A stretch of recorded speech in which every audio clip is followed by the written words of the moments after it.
in reference to the history of the situation, and comedians that know me and people in the media that know me, you know, you might want to put some information out there. Certain comedy is cool, but always remember it's a very serious life or death situation, obviously, in this hostage situation, and these people trying to play their escape game or their scapegoat game, trying to blame the victim. That's what they've tried to do. Tried to blame me for their sexual obsessions of abuse and violence of these satellite controllers, and their Sim City torture game, playing their Sim City premonitions, like they're stalking a person, trying to play robot games, trying to play voodoo terrorism games.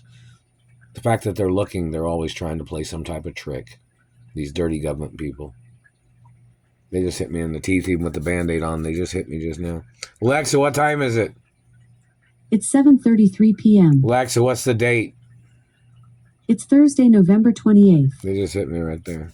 Even through the Band-Aid, they hit me in the teeth and back molars. But in reference to like celebrities and entertainers and, girl talk or guy talk in reference to Hollywood, some things, keep things flowing, keep things being aware of, people being aware of the situation.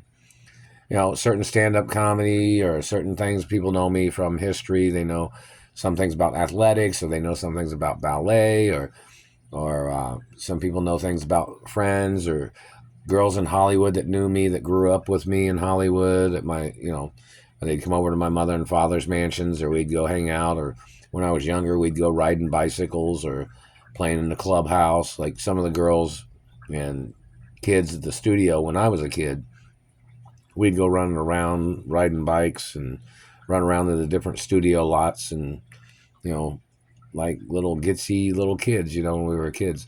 So it was kind of like a lot of fun in some ways of things, and when I came out of a coma after being injured from the government people trying to steal my mother and father's properties, and, the government blocking me from my mother and father's mansions is more endangerment and abuse than most people even realize.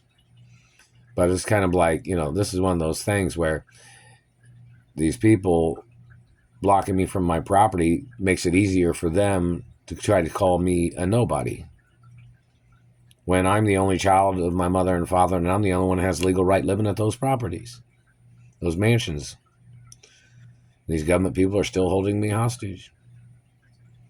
Oh, and hello, Ira, and hello, other people, and hello, Bloomberg, and Wall Street Journal, and Hollywood Reporter, and other newspapers and magazines. It's the same situation. They're still causing more damage with their satellites. And today is, national holiday, too, and they're still beating me up and burning me with satellites. And they were still smashing on my jaw and bending things when I was asleep. And they're spreading bones and trying to splinter things and spreading things with their satellites. It's attempted murder every day. And all the politicians that are in office, you need to check their information of how many times they told these people to stop, or if they ever told them to stop. So we need to see that their credentials of the history of this situation, whether they were playing blind, deaf, and dumb to the situation or not.